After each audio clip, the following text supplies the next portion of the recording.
You're rocking with the hype plugs.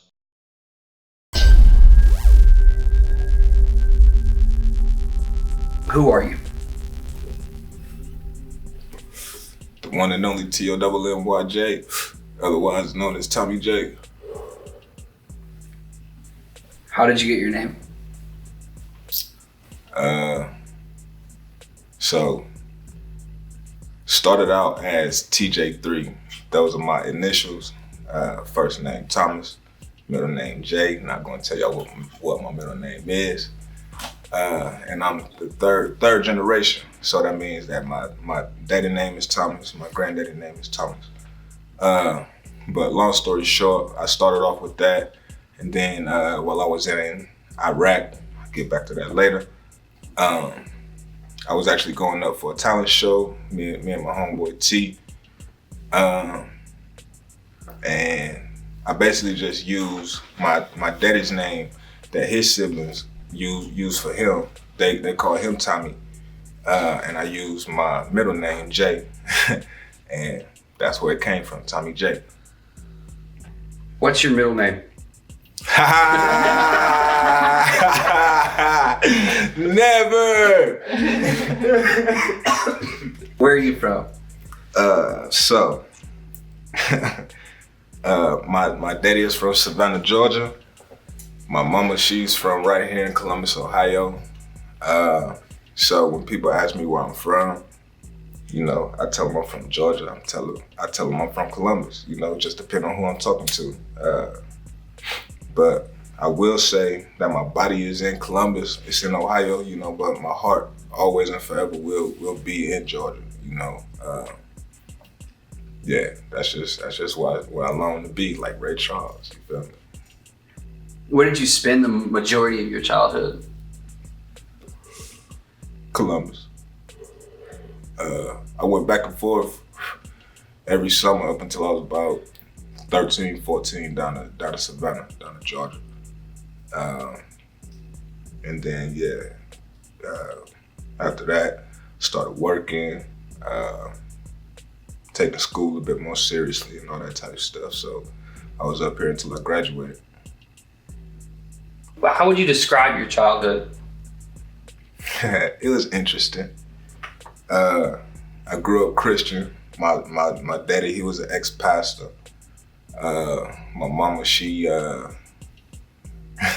out there, you know, but she ended up turning her life around. So both my parents were real devout Christians, still are, you know. So I was raised up a lot differently from a lot of the kids in my neighborhood, you know. I grew up in the hood, but I wasn't allowed to do hood rat shit. You know what I'm saying? I couldn't stay outside and play with the kids on my block or nothing like that. You know what I'm saying? It was strictly like, you know, you come home from school, you do your homework, and then you might be able to go outside and play. But if you do, you only going outside with your cousins that stay next door. So my auntie stayed literally right next door to us. My cousin stayed across the street from us. So if we was outside and we weren't anywhere to be found, we had better be at one of those two places, or else, you know, it was gonna be bad for us. So I would say that's how my childhood was. It was strict, but it made me who I am today. How do your parents feel about your rap career having the conservative backgrounds that they do? Boy.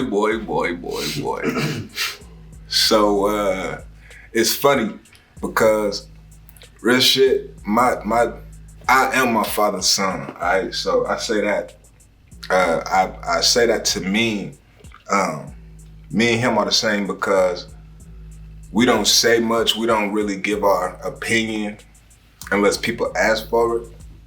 So I haven't really talked to my pops much about my music career. You know, he may ask me from time to time, like, so, you know, what you plan on doing with it? And I tell him, and he'd be like, okay, that's what's up.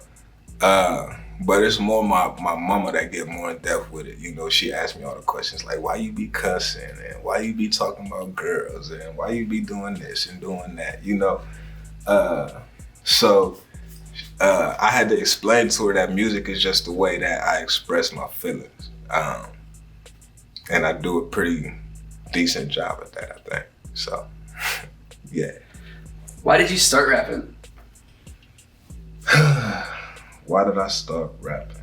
So, for anybody that doesn't know, like I said, I grew up in church. So I was always just, I was always around music. I love percussion. I grew up, taught myself how to play piano, drums, and bass guitar. And basically, it was just one of those things where two of my greatest influences ever was Ray Charles and James Brown. James Brown believed that every instrument was a drum, So I also took that same theory, I guess you could say, and I put that, I basically put words to that, Timbaland and Dr. Dre are two of my favorite producers ever, And Timbaland, he's a percussionist to the max. You hear how he does his little drums and they be real crazy and stuff like that. So I always wanted to do that same thing when it came to rapping. I just wanted to find different ways to make people want to listen to my music. I didn't want to be the same as everybody else. I felt like I had a different message than everybody else to sing. So that's why I started doing music. You went to the military when you were a young adult. That's not something that's real common in rappers, essentially. Why did you make that choice to go into the military? So I got a lot of family members that went to the military.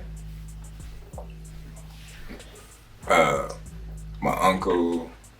uncles, I should say, and various other family members, cousins, things like that. They were all in the military. They all gave their own, I guess you could say, description of how they felt, their time in the military was. So when it came time for me to actually make that decision, I was just like, you know what? I kind of want my own experience.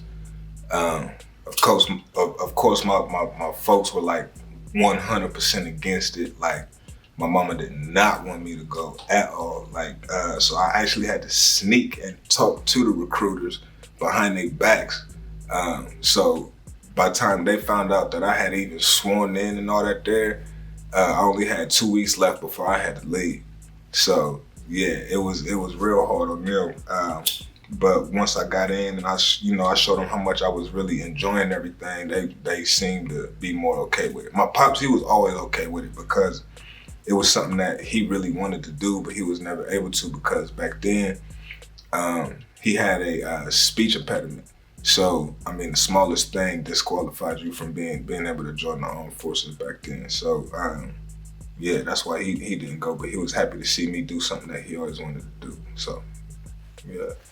What's the craziest story you can tell us from your adventure in the military? So,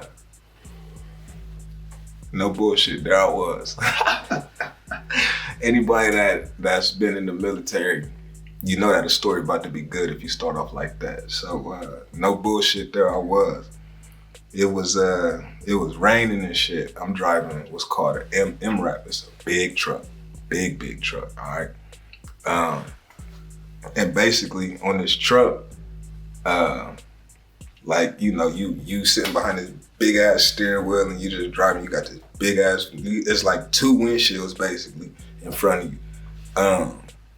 And like I said, it's raining, and we got certain ways that we drive while we overseas. Well, basically, this car was coming up.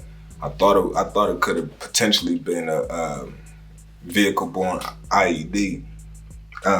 So my squad leader at the time, he was telling me to pull over to the side of the road. So that's what I did.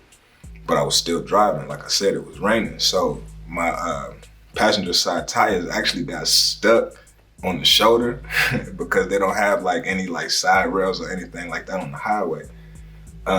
So then once the car actually passed us, because we found out that it wasn't a threat, he's telling me to get back on the highway. I tried to, just jerk the wheel a little bit, and I could not. I was stuck on the shoulder.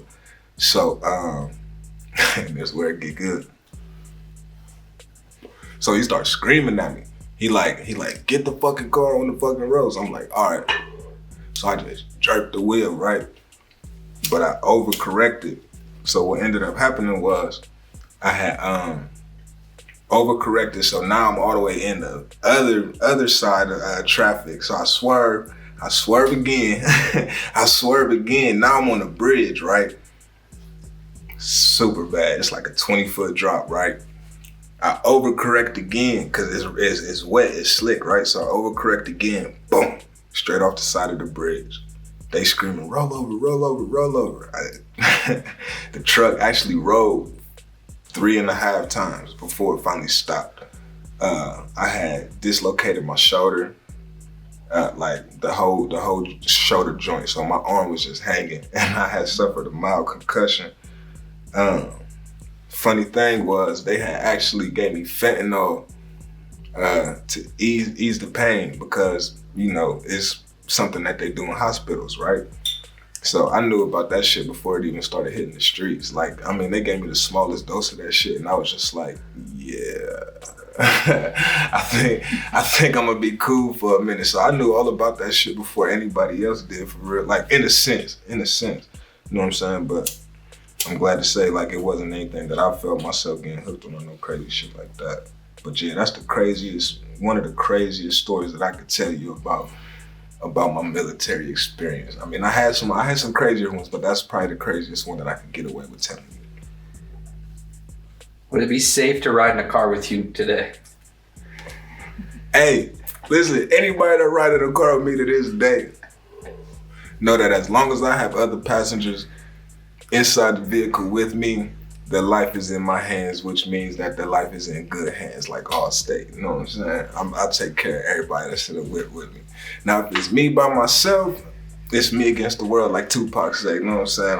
I road rage very, very bad. You know what I'm saying? But I ain't gonna talk about no road rages. Cause I done had a few of them. Like, you know what I'm saying? Anybody that done been out with me, they know, you know what I'm saying? I don't play about driving, but yeah, they say. So a lot of producers and rappers aren't, I mean, I wouldn't say actual musicians, but don't have an actual music background to like classic instruments such as drums, guitars, and things like that. As our understanding that you play some of those instruments, can you tell us about that? Yeah, so like I said, I grew up in church. So my cousin, he was the drummer for the church. You know what I'm saying? We used to go to his house. Like my pops my pops actually, when he moved up here, he actually was staying with his mama. So he kind of like watched them come up type shit and all that there. So we used to go to his house all the time, and like shoot pool, and they had a drum set over there and all that there. So if we wasn't shooting pool, usually it was my pop shooting pool with all the grown folks, and then when they left, that's when he let us shoot pool with them. Hey, shout out to my pops for that. I'm a dog on the pool table now. But yeah, I started out playing drums when I was like 10. My cousin used to just let us go to his crib and just, you know, rock out for a couple hours. We ain't know nothing about it, but he would teach us, you know, different like drumstick techniques and all that there. So it was pretty smooth. And then my sister, she actually played piano before me. She kind of like taught me how to start playing piano. And then after that, I taught myself how to play piano by ear. And then when I was 16 in high school, that's when I picked up a bass. I started playing for jazz band. That's when I started playing. And then I just kind of taught myself how to play from there. I'm not gonna say I'm the best on the bass, nowhere near that. But anything else, I might give a couple people a run for their money. Tommy J. What's Trip Mind? Trip Mind ENT. Trip.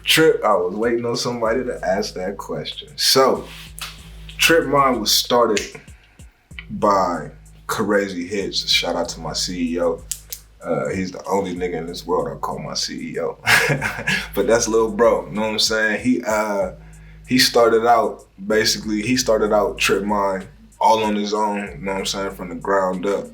I've been doing music since I was 15 years old. I just turned 31, August 11th. Shout out to all my Leos. You know what I'm saying? But back in 2012, I had moved to Texas for a little minute. And then I came back and I had quit doing music for like 5 years, bro. Like literally wasn't doing nothing on the music side. And then in 2017, Corey hit me up while I was out at lunch with one of my exes. And he was like, hey bro, like, you know what I'm saying? I've been working on some music. I got this song that I'm working on. I really want you to come do this verse for me. And at first I was kind of scared because I hadn't talked to, I ain't even gonna fake, I hadn't talked to bro in a minute because I was moving around with the military and all that there. And then I was just like, fuck it, I'm gonna go over there. You know what I'm saying? So I went over there. He showed me the song that he was working on, and he was like, so what's up? You think you got a verse for it? I said, yeah, give me like 20 minutes. No cap, 20 minutes, that verse was done. So I have, spit it for him. He was like, bro, that shit hot. I said, well, you trying to throw it on there? He said, yeah, let's do it. So we sat there, stayed up till like, I want to say about, not super late, probably about 11 o'clock midnight, working on like 2 or 3 songs, you know what I'm saying? And then that's when he started telling me about Tripmont. He like, look, bro, I got this label that I want to start working on. Gave me the blueprint for it. Took off from there. Ever since then, Tripmont been the move. So it's Tripmont on the no side. You guys are a pretty tight circle. Do you guys plan on introducing any new artists anytime soon? So yeah, we got a couple people that we working with. Trying to work on getting people signed to the label right now. A lot of people don't know about Tripmont, and that's okay because y'all will soon. I promise you that. But I got one young face in particular that I'm about to bring to the table. I'm not gonna say no names just yet until we get everything finalized. But yeah, just be looking out real soon, real soon. We saw on social media that your DJ career is really taken off. What can you tell us about that? Hey yo, DJing is fun. Flat. Like, I told myself that if I didn't have to work for anybody else, then that's what the fuck I was gonna do. And I'm almost at that point. So yeah, I'm DJing now. I DJ weddings, birthday parties, private events, your graduation, listen, your baby's birth. I don't give a damn what it is, all right? If you need me to DJ that shit, I'm there. You know what I'm saying? I don't give a damn if your baby turning 2.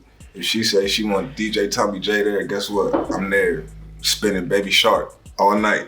You know what I'm saying? Like, straight up and down. But yeah, DJing is fun, man. I done been all over the city.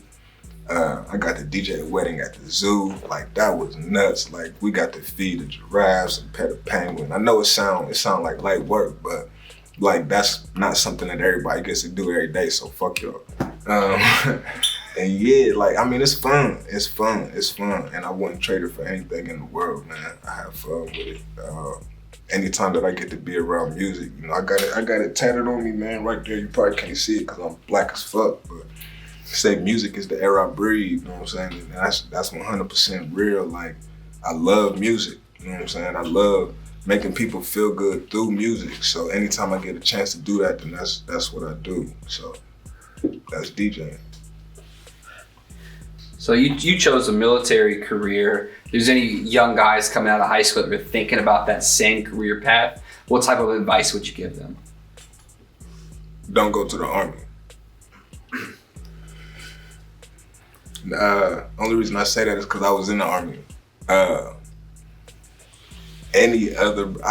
Okay, don't go to the Army or the Marines. Shout out to all my jarheads out there. Nothing against y'all, I just don't like y'all.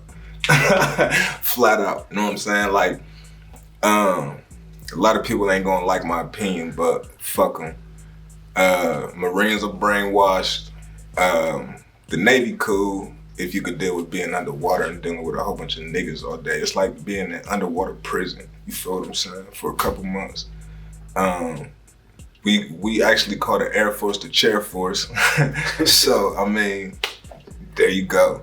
You know what I'm saying? Nobody ever talks about joining the Coast Guard because it's the goddamn Coast Guard. So, I mean, but everybody wants to join the Army for the benefits. Oh, they're going to take you to school and this and that.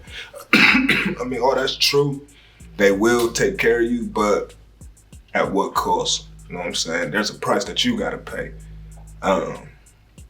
Whether it be mentally, physically, financially, like it's a lot of vets that's out here homeless, like, you know what I'm saying? Like with no help. And it's not because they can't get it. It's just because they're not, like, people won't reach out to them. Like, you know what I'm saying? Like they have no means of getting that help.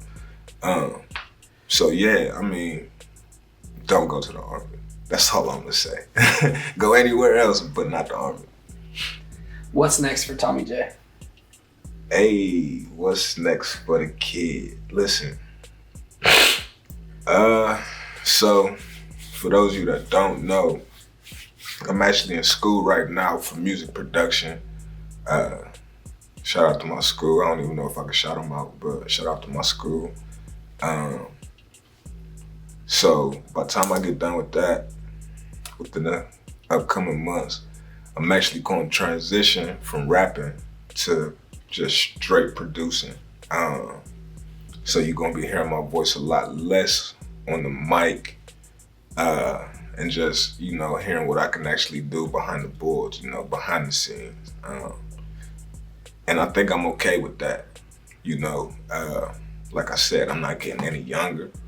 You know, I remember coming up listening to, you know, cats like Twista, Busta Rhymes, Lil Wayne, Jeezy, you know, Eminem. Like, these cats, they're working on their last albums. You know what I'm saying? Like, so since I love music so much, I can't just hang it up. You know what I'm saying? I gotta keep going with it. So the next step for me is producing. You know what I'm saying? So yeah, I got two projects that I'm about to drop. That I'm gonna be doing Tripmont projects, Tales from the Trips 1 and 2. Booney has it's kind of like his debut album / my debut album, because it's gonna be the first one that I'm just gonna be straight out producing it. So be looking out for that. And then Booney actually has a second project that he's gonna be dropping with other various producers. And then just be expecting more videos. Like I said, I got a new artist on the way. Corey gonna be dropping hella shit. Like, I mean, we got a lot of stuff going on. Hey, yeah, we got a lot going on. You know what I'm saying? We got a lot going on. So just be looking for Tripmont. Like, just because shit is about to switch up don't mean that we about to fade out. Like, you know what I'm saying? Like, I got a lot of people in the city that I plan on working with. You know what I'm saying? Shout out to those people. They know who they are. I ain't gotta say no names. You know what I'm saying? Like, I'm not here to chase no clout. You feel me? Like, everybody that I'm about to be working with know who I'm about to be working with. So shout out to them. I'm ready to get it cracking for real. You know what I'm saying? Like, I thought 2019 was going to be my year. 2020 going to be even better. You feel me? The things that are about to happen for not only myself, but for Tripmont ENT is about to be crazy. Shout out to Mac Lawrence too, because he been fucking with me since I've been fucking with him. Like I said, you already know, it's the Bucktown Bully, TOMMY to the motherfucking J. That guy from Tripmont ENT, you know, that quiet nigga that'll fuck you up. You already know who it is. Y'all can find me on Instagram, fucking Tripmont Tommy. You can find me on Twitter at Mr. A+ Swag with 2 G's. Find me on Facebook at Tommy J Newton. YouTube, just go on Mac Lawrence page. I got like 4 videos on there. Pick one. They all fire. I promise you.